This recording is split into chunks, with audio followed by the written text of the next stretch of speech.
Je ne sais pas si le public est déjà prêt pour subir cette gifle, mais effectivement, c'est qualitatif. Donc la véritable greffe entrée de Jupiter, ou fente anglaise, voilà, ce que pratique Lilian, c'est quand même une greffe semi-mécanique. Donc j'en profite pour dire que la greffe dépend, la qualité d'un greffage dépend d'abord du matériel, effectivement du greffeur, avec ou sans machine, et surtout des soins d'accompagnement. Donc pour nous autres qui travaillons en plein champ, la portion d'entretien du viticulteur est fondamentale. Et là, je compte sur vous pour témoigner. Également Christian qui se cache là-bas dans son coin. Alors ma favorite, la greffe en oméga, alors c'est pas parce qu'elle est mécanique, c'est qu'elle est un petit peu monopolistique sur le marché. Alors on n'est pas bien sûr sur les dates de création, de développement. J'avais cru savoir que c'était Wagner en Allemagne qui l'avait développé au début des années 70. On les a contactés, ils n'ont pas répondu. Donc on en reste là, mais je sais que la méthode a été généralisée au début des années 80. Aujourd'hui, c'est 99% des, je pense, 99% des plants de vigne qui sont réalisés en oméga. C'est un des éléments de contemporanéité avec la sélection clonale, qui, à mon avis, explique beaucoup de nos problèmes. Donc c'est une greffe qui oblige à une coupe latérale, ne respecte pas les coupes obliques, donc ça veut dire que c'est peut-être pas toujours visible à l'œil, et ça éclate les fibres et les tissus.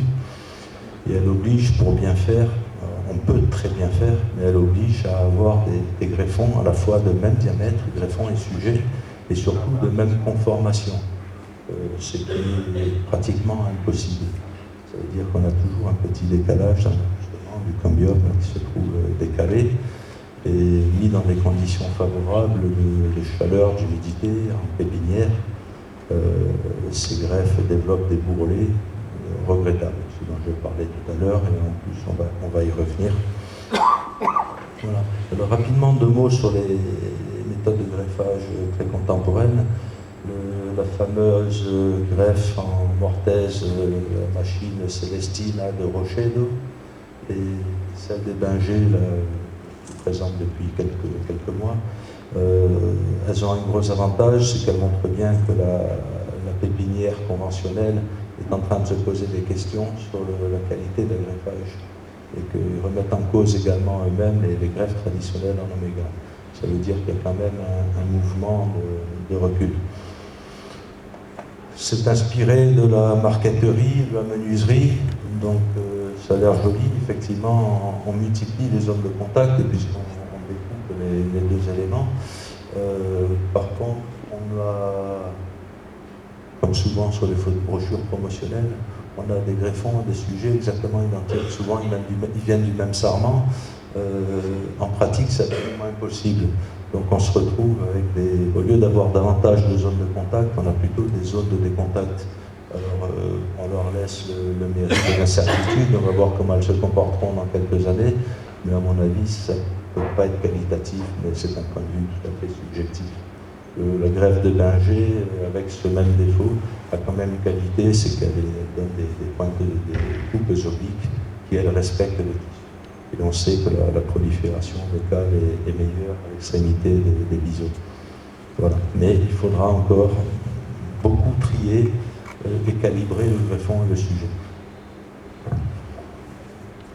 Une étude intéressante qui n'a pas eu d'écho, et je le regrette, merci Carole de m'avoir trouvé ce document.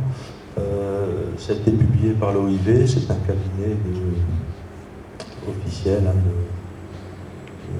le nom, donc il a fait une étude sur la pépinière américaine en 2001, et ils ont considéré tous les éléments, les maladies, le bois, les blessures, les racines, le feuillage, et ils en ont tiré la conclusion que tous les plants de vigne qui arrivaient dans nos champs étaient dégradés de qualité tout à fait inférieure à la norme, ce qu'on est en droit d'attendre. L'ESCA. Voilà, on a tous passé beaucoup de temps dans nos vignes à badigeonner avec les tailles, avec les scudos. On y a cru, ça coûtait cher, ça fait mal. mais on n'est pas convaincu du résultat. Aujourd'hui, des tas d'approches un petit peu différentes. La direction générale de l'alimentation française, puisqu'on a des représentants étrangers ici, fait état de 75% du vignoble touché. Je pense qu'il y en a beaucoup plus, mais il me semble que tous les blés certainement sont concernés. Et surtout de 12 à 15% de ceps improductifs. Et là, la proportion est énorme et presque inadmissible. Le ministre de l'Agriculture parlait d'une enveloppe de 3,8 millions annuels développée pour la recherche contre les maladies du bois. J'ai vu il y a quelques jours que NC, société privée, donnait une subvention de 600 000 € pour le laboratoire qui travaillerait le mieux sur les recherches sur les maladies du bois, solutionner ces problèmes. C'est vous dire si le problème est important. J'ai envie de donner un petit conseil, je ne postulerai jamais, mais donner un petit conseil, je crois que ces sommes monumentales, sans parler de celles que nous pourrions économiser en cessant les complantations et en ayant des vignes plus durables et en diminuant le coût des traitements phytosanitaires. Je crois que ces sommes, on pourrait les consacrer à lutter contre le phylloxéra. Je pense que le petit puceron fait davantage de dégâts finalement que toutes ces maladies qui n'en sont finalement que la conséquence. D'un point de vue personnel, mais je pense que ça mérite quand même la réflexion. Je vais vous donner mon point de vue, par contre, sur l'ESCA. Je vous disais tout à l'heure, les greffes, alors particulièrement celles en oméga, la plupart du temps, une personne, un mauvais greffeur, quelqu'un de non expérimenté, avec les nouvelles machines d'un coup de pédale, peut réussir à assembler 12-13 000 plants par jour. C'est monstrueux, mes greffeurs favoris, là, sont de tout petits joueurs en comparaison. Et c'est quand même l'ESCA, une maladie que nous connaissons depuis plus de 2000 ans. Les agronomes romains ont décrit sous le nom de maladie du pourri. On pense que c'est une forme, c'est exactement la même, très proche. Je crois qu'en 2000 ans, le végétal a eu le temps de s'adapter et naturellement de se rendre résistant à ce champignon. Aujourd'hui, il semblerait que le plant de vigne puisse vivre naturellement en symbiose avec ces différents champignons, comme nous avons tous en nous des microbes et des bactéries. Me demande pourquoi nous sommes passés de 300 ans d'espérance de vie à une trentaine d'années.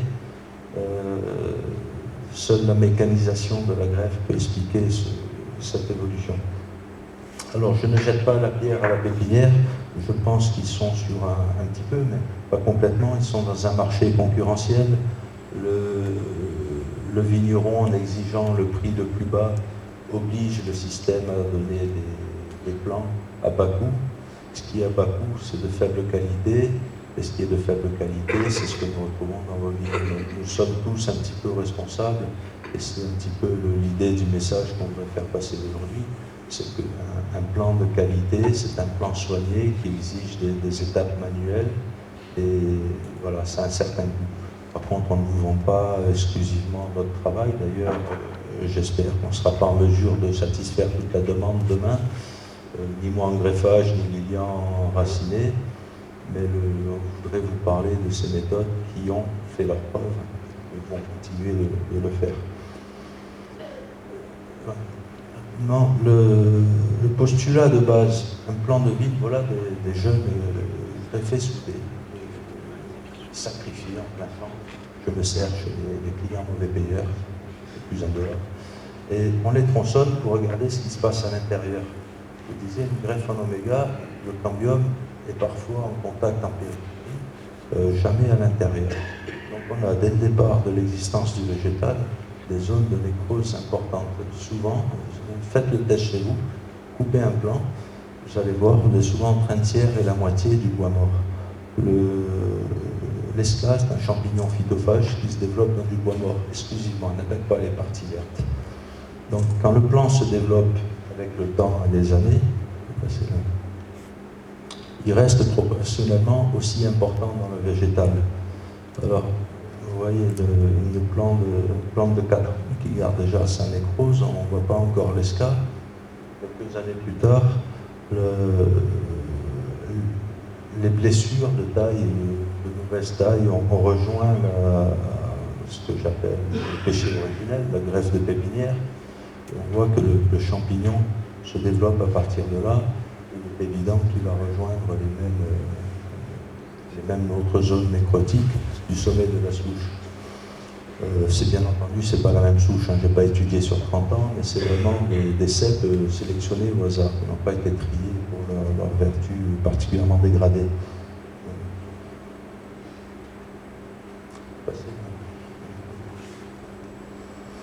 Le titre démonstratif, sacrifier là également une souche de Mourvèdre qui extérieurement n'exprimait absolument pas d'esca. Elle avait l'air saine et en bon état. Donc on l'a tronçonnée de la même façon pour regarder ce qui se passait. Et elle ressemble un petit peu à la photo de l'image précédente. Vous avez déjà donc la principale zone d'impact sur la base du greffon. Et on imagine que très prochainement, ça va affecter le haut de la souche. Donc l'esca, le nom est trompeur, on nous induit en erreur en le désignant coupable de tous les maux. Je pense que ce n'est pas lui le fautif. L'accident, véritablement, c'est l'accident vasculaire. Et quand on est en période estivale, il y a de la chaleur, la sève monte pour une certaine forme, une certaine quantité de pression négative, le phénomène de cavitation, il se produit des bulles d'air qui provoquent l'embolie. Et l'embolie s'extériorise extérieurement par la forme apoplectique de l'esca. Et je crois qu'il se passe dans la vigne ce qui se passe avec les humains, malheureusement, de temps en temps. C'est-à-dire que des fois, on a une forme très modérée, le végétal reprend son existence tout à fait normalement. Parfois, on reste un petit peu dégradé avec des membres qui deviennent inopérants. Et quelquefois, la forme est létale, c'est la forme apoplectique de l'esca. Et le plan meurt, bien évidemment.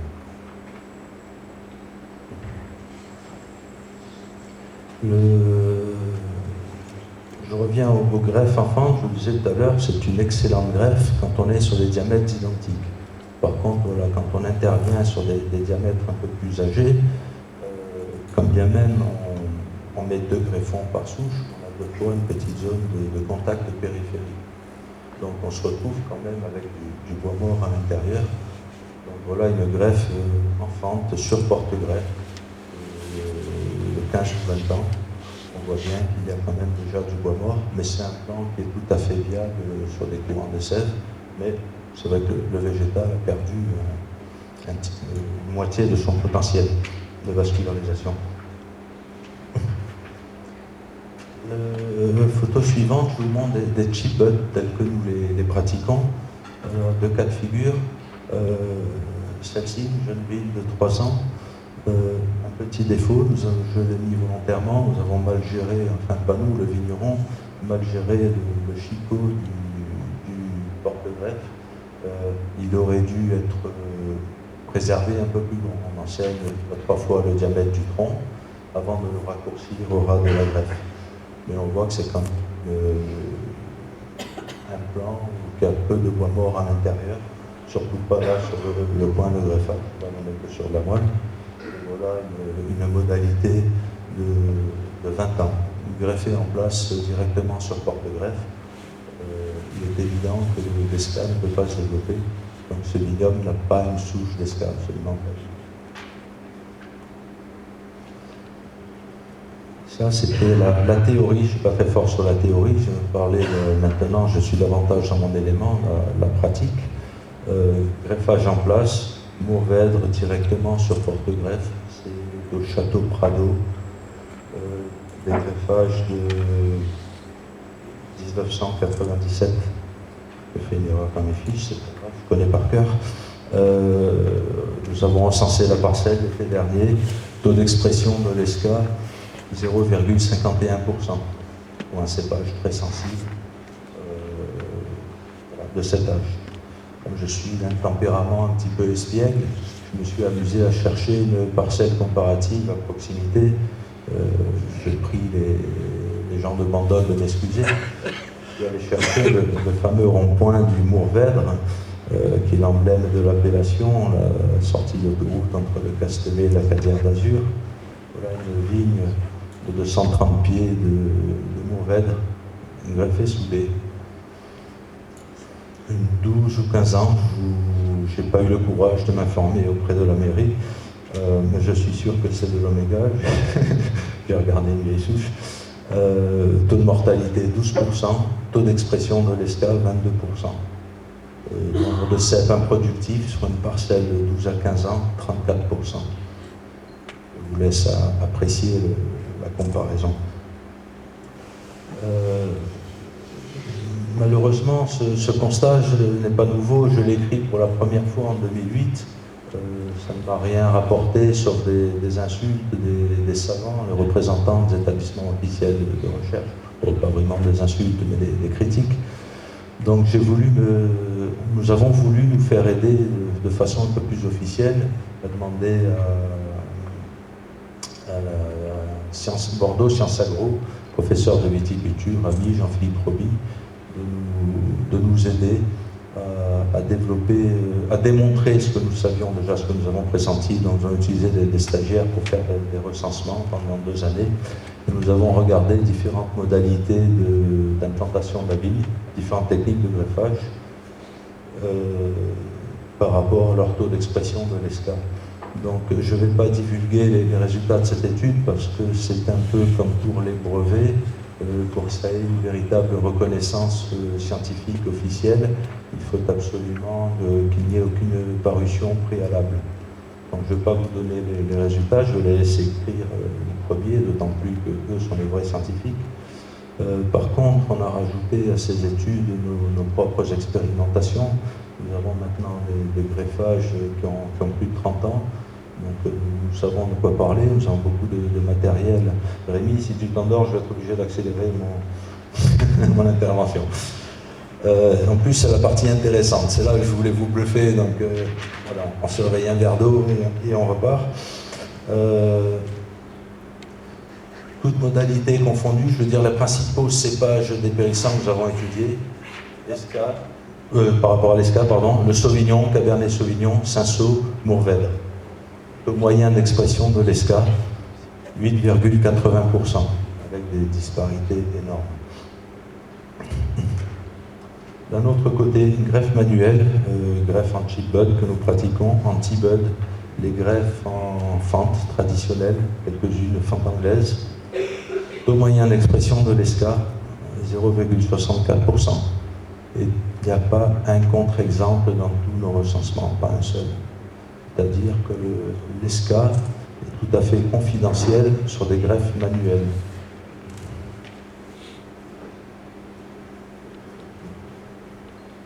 Voilà. Alors s'il y a de telles disparités sur les greffes mécaniques, je vous disais tout à l'heure, c'est certainement parce qu'il ne s'agit pas de mécanisation, mais simplement de qualité de la greffe. On a des différences qui vont de 1 à 2% jusqu'à 26-27%. Tandis que sur les modalités manuelles, elles sont toutes tout à fait homogènes. Pour poursuivre nos investigations, 2 autres pistes de travail, si très intéressantes. Alors là, on est chez notre hôte, Jean-Pierre Serguier, et je le remercie parce que lui, il ne s'est pas contenté de faire une simple expérience, il s'est carrément lancé dans une parcelle entière. Donc Sauvignon, cépage très sensible à l'ESCA, particulièrement dépérissant dans son cas. Nous avons procédé à des regreffages. Alors des clones de Sauvignon 242 qui venaient de Sancerre, et également sur un des rangs, ce que j'appelais tout à l'heure l'autogreffe, c'est-à-dire on prend le greffon en haut, on le regreffe en dessous sur le porte-greffe en écartant la greffe mécanique. Alors c'est des études bien sûr qui méritent d'être suivies sur plusieurs années, mais déjà d'une année sur l'autre, le taux d'expression de l'ESCA était cet été de 0,55%, alors qu'on n'était pas loin de 10 ou davantage, 10% davantage l'année précédente. Un autre exemple, chez mon ami Bruno Latil, à domaine de Ramatuelle, à Brignoles, voilà, des Cabernet Sauvignon extrêmement dépérissants. Là, on appelle ça maladie d'Esca, j'ai du mal. On peut voir les souches voisines. Donc nous avons regreffé avec des cinceaux un cépage qui est également lui-même extrêmement sensible à l'Esca. Voilà le plan un an plus tard. Donc, je me suis trompé de feuille, taux d'expression de l'Esca chez lui, 0,75% cette année, tandis que les rangs voisins sont à 10,28%. Donc le regreffage démontre tout à fait ce que nous montrions pour le greffage. Encore un petit pour la route, la dernière modalité, le surgreffage. Alors ça peut vous surprendre, puisque là on ne rajeunit pas la souche, on est au-dessus de la blessure originelle que la greffe mécanique. Donc on a pu se permettre de recenser des vieilles parcelles greffées une vingtaine d'années.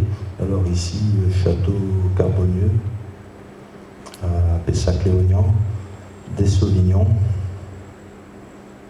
d'une vingtaine d'années, taux d'expression de l'Esca 1,33%.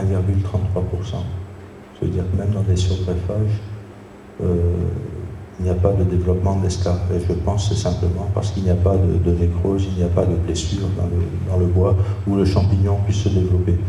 Donc il n'y a pas d'Esca, il n'y a pas d'apoplexie et il n'y a pas de mortalité. Voilà deux cas très intéressants. Le premier se trouve en Ombrie, en Italie. Cépage Trebbiano qui correspond à l'Uni-Blanc chez nous. Nous avons surgreffé du Cabernet Sauvignon. Voilà aussi, c'était en 1999. Voilà. On peut voir que la greffe se tient toujours admirablement. Il n'y a pas de bois mort dans la soudure, il n'y a pas de développement d'esca. Alors là, le code de dessèchement a été mal géré. Normalement, le raccourci, il a maintenu.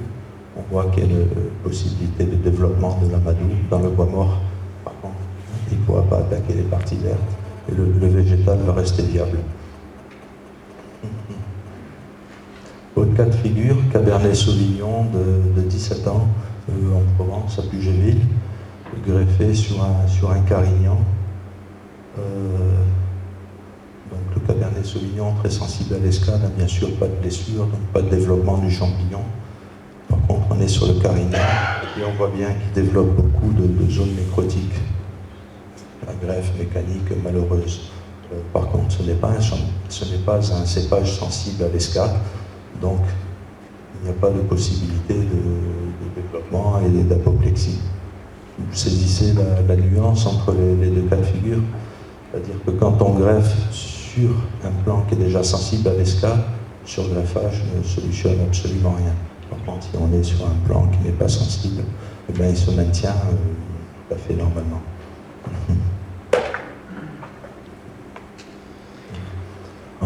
En résumé, alors le regreffage, bien sûr, est un petit peu anecdotique parce que c'est le début de l'expérimentation. Il faudra voir comment il se présente sur plusieurs années. Enfin, je n'ai pas trop de doute, mais il faudra scientifiquement, par honnêteté morale, le suivre plus longtemps. Par contre, greffage en place sur greffage, je vous parle d'expériences qui ont 20 et 30 ans, donc absolument incontestable. Donc je sais que ce que je vous dis va choquer quelques-uns, surtout vous allez le rapporter à vos copains des établissements officiels de recherche, mais je vous promets que tous les essais que je vous présente cet après-midi, tous, sont authentiques et visibles. Et j'en ai pas écarté un seul de nos études. Alors voilà, la presse fait écho très régulièrement de différentes maladies du bois. Je sais que les chercheurs aiment bien torturer les champignons.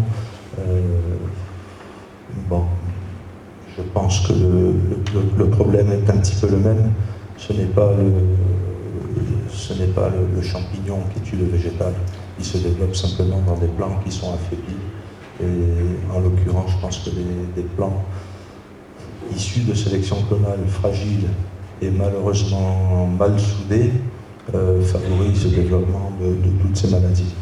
Donc, systématiquement, quand on lit le rapport de ces constats de maladies dans la presse, systématiquement on met hors de cause le greffage. Je me demande pourquoi, quels intérêts on protège, pourquoi le greffage était si important il y a 100 ans, 120 ans, en plein débat sur la constitution du vignoble, et pourquoi aujourd'hui il est considéré comme tout à fait normal, et surtout il est systématiquement considéré comme qualitatif. On est en droit de se poser la question. Alors, je continue toujours dans la même lignée, mon dada, le dépérissement de la Syrah. Je ne sais pas si le texte est bien net. J'ai proposé en 2001 à ce qui était à l'époque l'Entave, nos soins bénévoles pour étudier le greffage, voir s'il n'y avait pas une implication au développement de phénomènes de dépérissement. Ils m'ont conduit vers la Chambre d'agriculture du Vaucluse, qui elle n'a pas souhaité jeter le nom parce que c'est pas la personne qui est en cause, c'est le système, n'a pas souhaité priver ces maîtres de leurs essais. C'est bien dommage parce qu'ils ont fait leurs propres essais, mais ils ne savent pas comment greffer, donc j'ai peur qu'ils aient faussé la donne et induit toute la filière en erreur.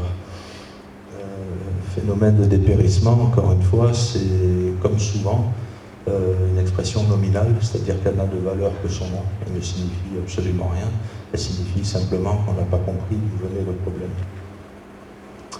Moi, le problème de la Syrah a une double origine, des greffons extrêmement sensibles, fragiles, qui sont issus de clones, et un élément traumatique, quel qu'il soit. Alors, on connaît tous, on en voit dans tous nos vignobles méridionaux ou dans différents pays, des vignes de Syrah très anciennes qui se tiennent très bien. Ici en Australie, une vigne de 100 ans. J'ai eu l'occasion de travailler sur des Syrah franc-de-pied dans le priorat cet été qui se tiennent merveilleusement et qui donnent en plus des vins extraordinaires. Ce qu'on ne dit pas officiellement, c'est que jamais on a constaté de dépérissement sur des sélections massales. C'est toujours sur des clones. Et c'est malheureux parce que aujourd'hui, tout ce qu'on nous propose officiellement comme solution, ce sont de nouveaux clones qui n'ont pas été très longuement expérimentés, qui sont, vous saisissez la nuance, ils mettent des guillemets, très peu dépérissants, mais des clones non dépérissants, on n'a jamais observé.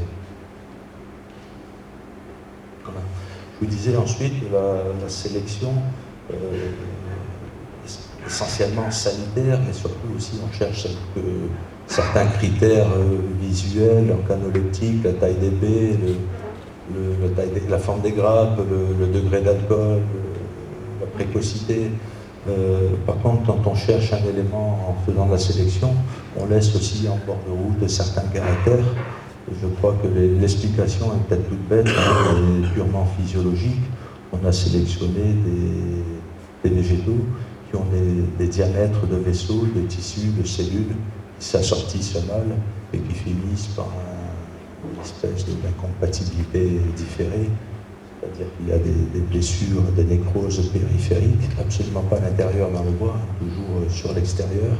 Et la sève élaborée ne peut plus être distribuée. Et le plan qui marque l'accumulation de sucre par un feuillage rougissant ne constitue pas de réserve et finit par dépérir. Petit exemple, vous le remarquerez si vous blessez vos syrahs avec la charrue, les cavaillonneuses, si vous avez de la grêle, ou là dans ce cas, voilà, une ligature un peu trop forte, vous avez exactement les mêmes symptômes de rougissement. Et si vous êtes patient, vous l'observez sur plusieurs années, vous allez voir que les crevasses vont prendre la même forme que celles qu'on dénonce sur les bourrelets de greffe mécanique.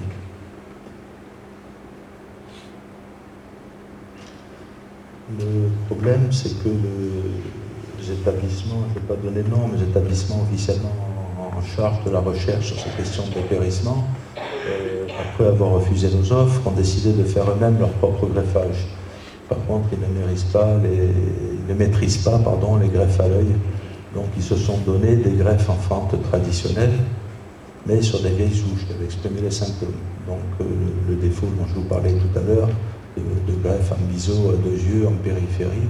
Alors, sachant que la CIRA est un matériel qui se dégrade extrêmement rapidement, certainement un phénomène d'oxydation, on ne peut pas solutionner le problème en donnant au végétal une plaie encore plus importante que celle qu'elle avait à l'origine avec sa greffe mécanique. Alors, je remercie d'abord nos partenaires historiques, la famille Abeille du Château Montredon, ici représentée par Yann, qui va me donner un sourire. Merci. Eux ont accepté notre contribution. Donc depuis 2005, nous procédons à des regreffages. On arrive en 10e année cette année. Vous voyez les bourrelets de soudure là, que nous avons gardés pour la photo. Idéalement, on devrait les raboter, mais on les garde pour garder une valeur scientifique à notre étude. Bien entendu, on arrive à solutionner le problème. Alors on peut opposer à ces expérimentations le fait qu'elles ont été réalisées avec des clones, saisissez toujours la nuance entre guillemets, très peu dépérissants. Par contre, nous avons d'autres essais plus intéressants, toujours avec nos amis abeilles, parcelles comparatives plantées à Roquemaure en 2005, selon différentes modalités de greffage. Donc vous avez à gauche là-bas les greffes en oméga et à droite des greffes à l'œil en chipette que nous avons réalisées directement sur les porte-greffes, donc l'année suivante en 2006. Alors, bon, on a une dizaine d'années maintenant aussi. Vous pouvez voir la différence. Ça dépérit dans un cas, pas dans l'autre. Le matériel végétal est le même. Pour l'amusement, j'ai fait faire le test ADN auprès de l'ILV des greffons qui sont ici. Ce sont bien des clones très dépérissants. Mais ils dépérissent dans un cas, ils ne dépérissent pas dans l'autre cas. Vous noterez au passage que nous sommes aussi sur le porte-greffe 16149 qui, soi-disant, pose beaucoup de problèmes de dépérissement. Nous ne l'avons pas encore rencontré. Autre cas de figure intéressant, j'ai des dizaines d'essais dans tous les pays sur la CIRA. Donc si ça vous intéresse, c'est tout à fait accessible. Là, j'essaie de faire court. On va me reprocher de vouloir régler les comptes avec la CIRA, alors que non, c'est tout à fait...